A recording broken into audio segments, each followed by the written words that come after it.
Corinthians! A gente ouve personagens da vitória corintiana. Um momento de início de trabalho, um momento de ideias novas, tudo novo. Então, o resultado positivo ele dá a gente a maior tranquilidade possível para que a gente possa entender melhor as ideias do treinador. É importante ressaltar que a gente vem do terceiro jogo sem sofrer gol, isso ajuda bastante, porque a gente sabe da qualidade que temos lá na frente, e a qualquer momento o nosso ataque vai fazer gol, então a gente fica muito feliz com os resultados, né? E, bom, o desempenho, se não está sendo melhor ou não, isso aí a gente vai trabalhar para que melhore, mas que seja sempre dessa forma, vencendo. Os adversários que lutem, os jogos em que o Corinthians não sofreu gol desde a estreia do Dorival. Foram 7 jogos com 4 sem sofrer gol. Como o próprio Hugo destacou, o terceiro consecutivo, então, que o Corinthians pelo menos sai com a clean sheet. Então, esse é um ponto também pra gente discutir com os nossos comentaristas, porque era um problema do time do Ramon, né, que sofria muitos gols.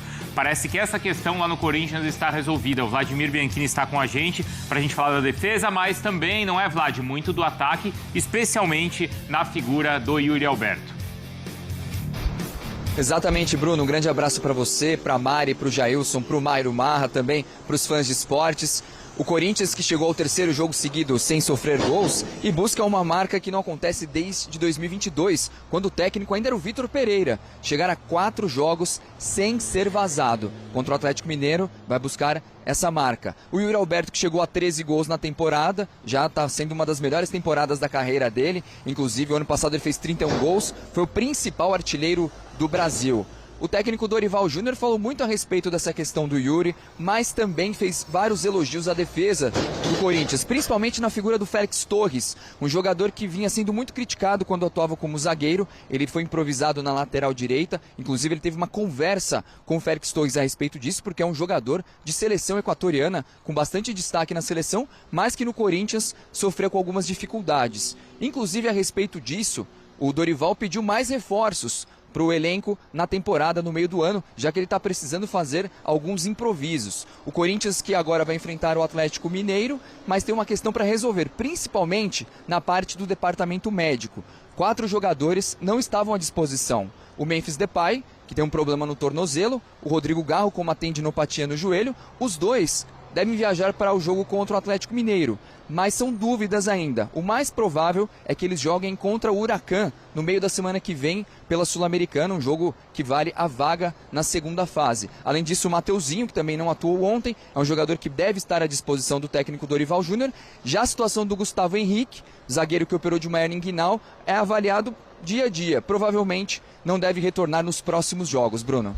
A gente então também discute esse futuro do Corinthians no Brasileiro, jogo contra o Galo, como o Vlad falava, e a partida decisiva contra o Huracan na próxima terça-feira com a nossa transmissão, Mari. Você falou o Galo. Mas é outro passo para dar equilíbrio. Exato, mas de fato, você ganhou defensivamente.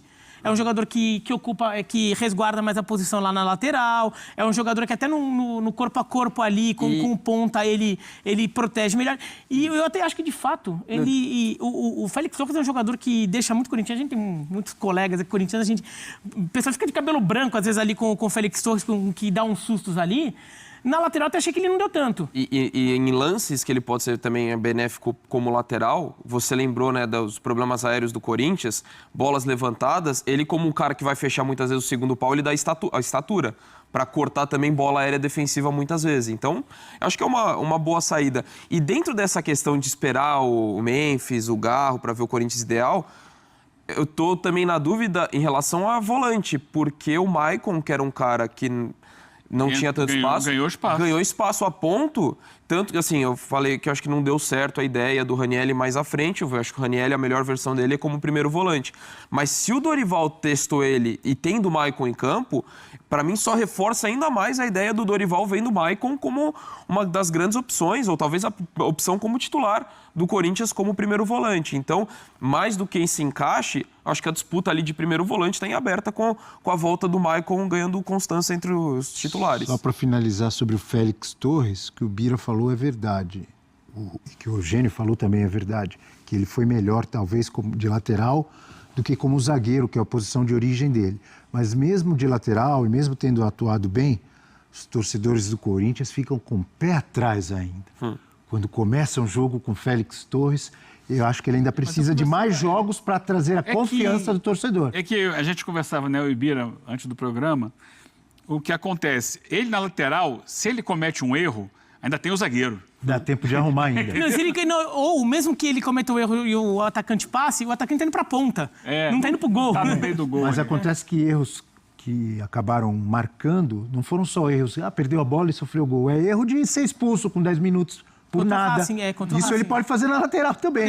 Ele tem que tomar cuidado. Sim, Porque ele tem potencial. Senão não seria titular da seleção do Equador, não teria sido contratado pelo Corinthians. Já fez bons jogos pelo Corinthians, mas fez outros jogos muito ruins. Com bobagens assim, sem a mínima necessidade de ser expulso por um lance perto do meio de campo. Ele tem que tomar cuidado para reconquistar ou conquistar a confiança do torcedor. Algo que um jogador que foi muito criticado fez, continua fazendo jogo a jogo. Eu quero falar um pouco mais sobre o Yuri Alberto. A gente tem uma tela com números dele. Foi muito criticado o Yuri Alberto e muitas vezes merecidamente, porque ele teve uma fase horrorosa. Vamos falar a verdade. Ele teve uma fase que ele perdia cada gol e era todo jogo. Só que já faz tempo que ele está arrebentando. Os problemas, sem fazer tititi, mimimi, nhenhenhen, por aí. O cara tá lá, fazendo o trabalho dele, buscando, focado, trabalhando, sem ficar reclamando de A, de B ou de C. Você não vê ele enfiado em confusão, você não vê ele enfiado em problema. Sabe, é o profissional, acima de tudo, sério, que soube lidar com as críticas, superou as críticas, buscou o espaço dele. Então, acho ele sensacional. Buscou ajuda quando necessário. Buscou ajuda quando foi Até necessário. porque às vezes as falar. críticas passavam do ponto. Passavam. Apesar de eram justas. acho Mesmo que assim, ele eram soube justas. lidar E ele soube lidar com a muito maior bem. classe, sabe, com muito profissionalismo. Quietinho, trabalhou muita seriedade, e voltou a jogar bem. E eu acho que ele merece todos os elogios. Dito isso, Abel, você sabe que eu tenho... você falou agora, usou essa expressão, um pé atrás.